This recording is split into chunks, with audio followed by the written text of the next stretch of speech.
Hello my dear student, कैसे हैं आप सब। आज हम क्लास 10th का चैप्टर लेके आए हैं, क्वेश्चन लेके आए हैं। जो एक्सरसाइज आपका है एक्सरसाइज 1C का है। पहले चैप्टर का एक्सरसाइज 1C है।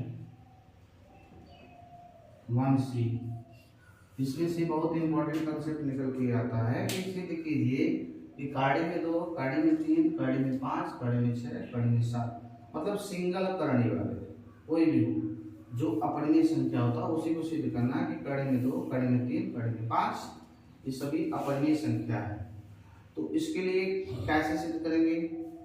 तो इसका हम जो है अपरिमेय संख्या का हम उल्टा मान लेंगे।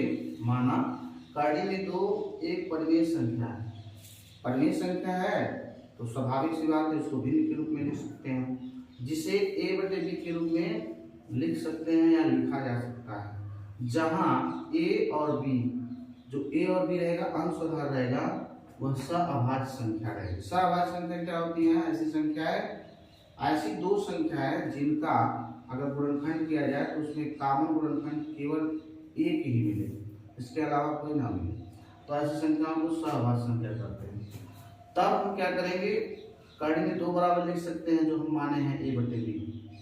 अब क्या करेंगे? दोनों पक्षों का वर्ग करेंगे। वर्ग करने पर तो वर्ग करेंगे, सीधे सीधे वर्ग कर लिए।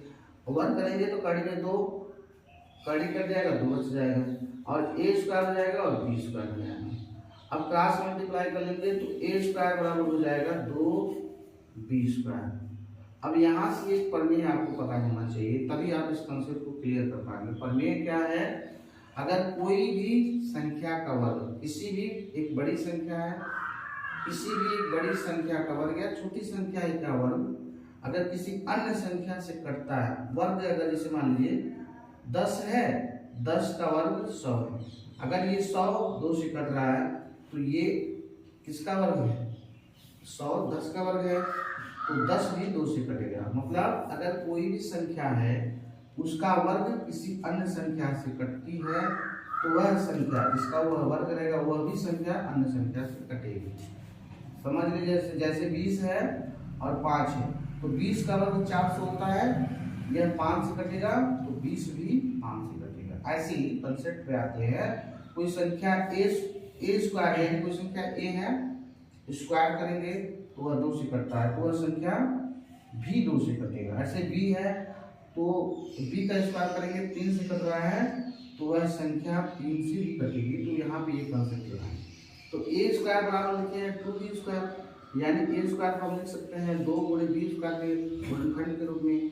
तो यहाँ से जब इसी का गुणनखंड ये है तो a स्क्वायर 2 से विभाजित है। जब a स्क्वायर 2 से विभाजित है तो a भी 2 से विभाजित होगा। ये वाला पर भी लगा दिया गया कंसेप्ट। पुनः मान लेंगे कि a बराबर 2c, a बराबर 2c पुनः मान लेंगे। अब a स्क्वायर बराबर हो जाएगा, इससे वैल्यू रखेंगे तो a square equal to 2b square में हम वैल्यू रख देंगे a बराबर 2c।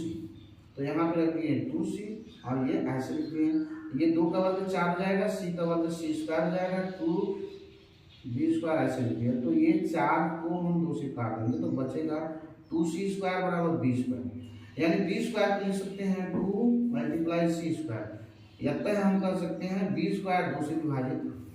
अच्छा, फिर वही लगाएंगे कि जो b स्क्वायर 2 से विभाजित है तो b भी 2 से विभाजित है। अब हम आ जाएंगे इसको कंसेप्ट, ये समीकरण 1 बना देंगे, इसको समीकरण 2 बना देंगे। अब हम आ जाएंगे कहाँ? जो हम लोग माने क्या है? एक परिमेय संख्या है बड़ी 2 जिसे a/b के रूप में लिख सकते हैं, जहाँ a और b सअभाज्य संख्या। और पहला वाला हम समीकरण पढ़ेंगे, a 2 से विभाजित होता है, a 2 से कटता है और b 2 से कटता है। माने हैं कि a और b क्या है? सअभाज्य, यानी कि जो हम कल्पना किए थे, जो माने थे समीकरण 1 और 2 से उसका विरोध हो रहा है।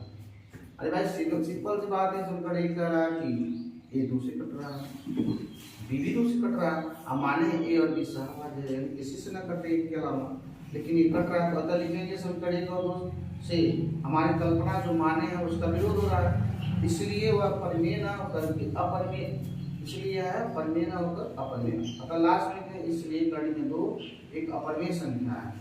इस तरह का वीडियो देखने के लिए चैनल को सब्सक्राइब कीजिए, लाइक कीजिए, शेयर कीजिए। Bye my dear student.